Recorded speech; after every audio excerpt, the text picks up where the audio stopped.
Viloyat ma'naviyat va ma'rifati bo'limi Karmana tuman axborot kutubxona markazi bilan hamkorlikda O'zbekiston Yozuvchilar uyushmasi a'zosi faxriy shoira O'raloy Turdiyevaning Qalbimning 4 fasli nomli kitob taqdimoti bo'lib o'tdi. Adabiyot ixlosmandlari kitob javonini yana bir nodir durdona bilan boyitgan mazkur tadbir tafsiloti muxbirimiz lavhasida. Yangi kitob taqdimotida so'z olganlar yagona vatan, yagona xalq bo'lib, yangi hayot va kelajak yaratamiz degan bosh g'oyani o'zida mujassam etgan O'zbekiston Respublikasi davlat mustaqilligining 35 yilligini keng nishonlash doirasida viloyatda respublika va viloyatning taniqli ijodkorlari ishtirokida vatanga muhabbatni tarannum etuvchi so'z madaniy ma'rifiy loyihasini amalga oshirish orqali yangi nashrdan chiqqan kitoblarni taqdimotini o'tkazish va kitob muallifi va kitobxonlarni rag'batlantirish rejalashtirilayotganligi alohida e'tirof etishdi.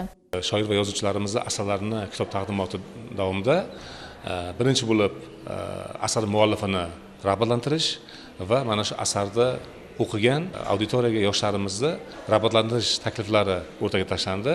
Biz mana shu tashabbusni qo'llab-quvvatladik. Bu taklif yosh kitobxonlarni kitob o'qitishga qiziqishini oshiradi va ijodkorlarni yanada serqirra ijod namunalarini davom etishiga turtki bo'ladi. 16-19 iyunda Mustaqillik to'yi festivali birinchi bo'lib Navoiy viloyatidan boshlanyapti va mana shu Mustaqillik to'yi festivali tadbirlarida viloyatimizdagi ijodkorlar, shoirlar, yozuvchilarimizda ham o'rni va roli muhim va ular ham o'zlarini mana shu loyihalarda o'zlarining ijodlari bilan, asarlari bilan aholi va jamoatchilik o'rtasida faol qatnashadi.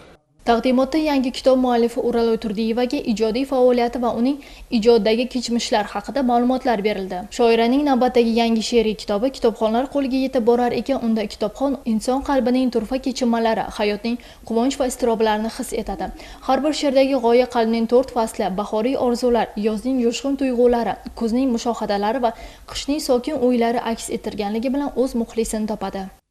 O'zbekiston Yozuvchilar uyushmasi a'zosi, O'zbekiston Jurnalistlar uyushmasi a'zosi, Xalqaro Turon Yozuvchilar uyushmasi a'zosi O'raloy Turdiyevaning Qalbimning 4 fasli nomli kitobining taqdimoti bo'lyapti. Men O'raloy haqida bugun mana shu taqdimotda turib, juda iliq fikrlarni eshitib, mulohaza qilyapman-da, O'raloyni qaytadan kashf etyapman. O'raloy haqiqatdan ham bugungi zamonamizning o'sha Zibu Nisolari, Uvaysiylari, Nodira begimlari, Zulfiyalari qatoridagi bir shoira. Uning qalbida tug'yon urayotgan hislar Qalbimning 4 faslida namoyon bo'lgan. Masalan, qarang, O'raloyda hijron lirikasi ham bor. O'raloyda sog'inch lirikasi ham bor. Vatan muhabbati bor, tabiat manzaralari bor. Bundan tashqari orzular, armonlar, hamma narsa uning she'riyatida mujassam. O'raloy Turdiyeva she'riyatga yoshi 60lar atrofida kirib kelgan shoira, lekin barakali ijod qilyapti. U olgan bilimlarini, tajribalarini to'plab bugungi kunda o'sha she'rlarida aytayapti, hayqiryapti. Qalbimning 4 fasli kitobdagi she'rlar o'quvchini hayot, insoniylik, mehr-muhabbat va ruhiy poklik haqida fikr yuritishga chorlaydi.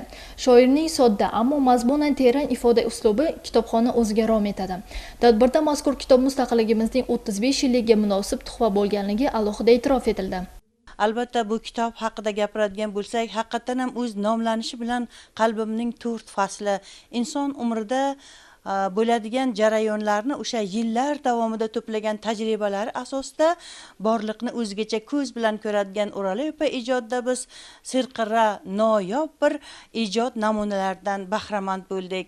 O'raloy opa Turdiyevaning shaxsiyatlari haqida gapiradigan bo'lsam, haqiqatan kamtarin, tom ma'noda sharq ayoliga monand bo'lgan vafodor yor, mehribon ona, shu bilan birgalikda fidokor, zahmatkash ayol O'raloy opa Turdiyeva butun ijodlarini, butun hayotlarini mana shu insoniyatga xizmat qilishga baxshida etgan munis ayol desak xato bo'lmaydi.